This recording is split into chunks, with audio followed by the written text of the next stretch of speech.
So you've decided to buy an MG ZS in the small SUV segment with an equal best 7-year unlimited K warranty and roadside assist, along with plenty of up-to-date spec.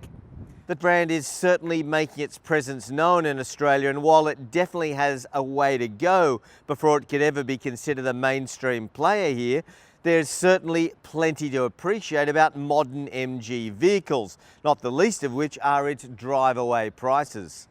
But there's a $4,000 variance between the three models available, different engines and slightly different specification depending on which one you go with. So where's the sweet spot?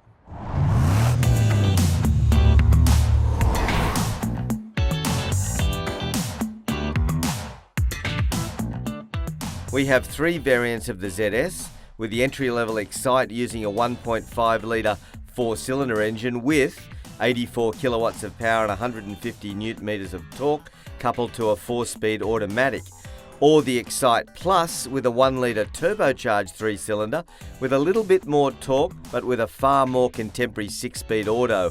Both are petrol engines. We've also got the top spec Essence that uses the same 1 litre turbocharged powertrain but with a few additional features like satellite navigation, Apple CarPlay, push-button start and a full-size panoramic sunroof.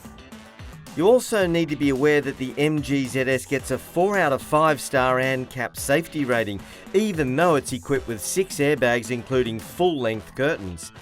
But it doesn't get AEB, so it loses out for that. But if you want more details, go to the ANCAP website. But that doesn't take anything away from the fact that this is still a very competitive proposition. Standard across the entire ZS range is a raft of features such as an 8-inch colour touchscreen with Apple CarPlay, 6-speaker audio with Yamaha processing and audio controls on the steering wheel, cruise control, rear parking sensors and rear view camera, auto headlights and a tyre pressure monitoring system. Obviously the budget buy here is by far and away the basic Sight. And don't worry about the fact that the 1.5 litre engine isn't turbocharged, because driving them back to back, there really isn't a lot in it, especially accelerating away from the lights. And given the $22,990 price, it really makes sense when you consider the level of equipment you get. This is actually pretty good. The 1.5 litre naturally aspirated engine's got a bit more poke than I would have given it credit for. And the fact that it's only got a 4-speed auto, well, that's not really an issue around town. Where you do notice the shortfall in gear ratios is on the motorway, where it does get a tad noisier and certainly less fuel efficient.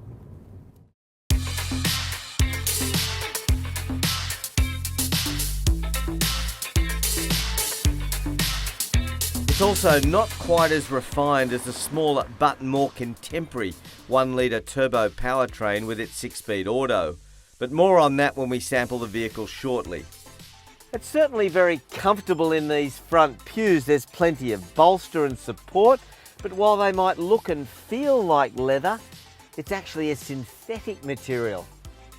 There are plenty of soft touch surfaces in the cabin. I particularly like what they've done with this brushed alloy accent and the piano black. My favourite though are these Mercedes-esque air vents over here.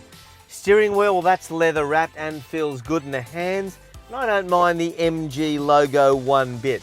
Best of all this is standard across the ZS range. But what about back seat space? There's plenty of headroom and a staggering amount of legroom, because that's my driving position right there, and as you can see I can fully extend my legs. It might be nice though to see some rear vents and possibly a centre armrest. Boot space, well, there's plenty of it. 359 litres with the rear seats in place. Fold them forward, that opens up to 1166. Now that's a lot more than a Subaru XV. Better still, you've got a space saver under there, and if you want to, you can reduce the height of the floor simply by dropping it. But as good as this is from a value perspective, if you can stretch the budget another $2,000, then it makes sense to upgrade your engine to the 1 litre 3-cylinder turbocharged unit with 6-speed auto. It simply adds a lot to the driving experience. Spec-wise, this is identical to the 1.5 Excite, but with slightly more torque over a wider spread, the engine pulls harder for longer, and that's simply just more satisfying for the driver. On paper, this actually has 2 kilowatts less power than the 1.5 litre unit, but let me tell you, this is a significant powertrain upgrade as far as refinement goes.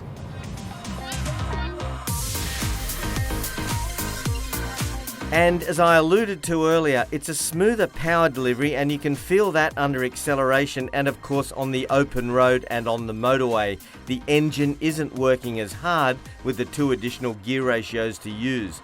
And that's where you're definitely going to benefit from better fuel economy too, as well as producing of course less emissions.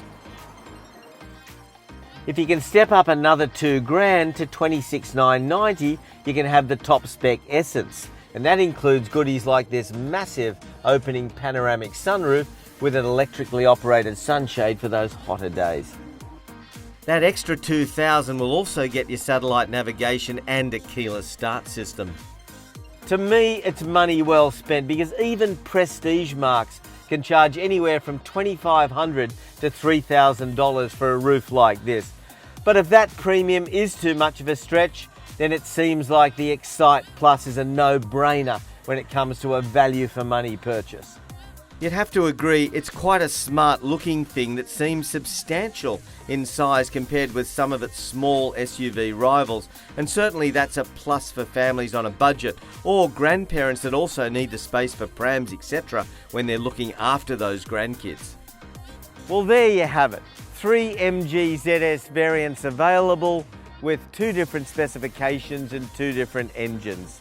For us, the Excite Plus with the turbo unit makes the most sense. But if you can't stretch that extra $2,000, well, you won't be too disappointed with the 1.5 litre either, unless you're doing plenty of motorway Ks.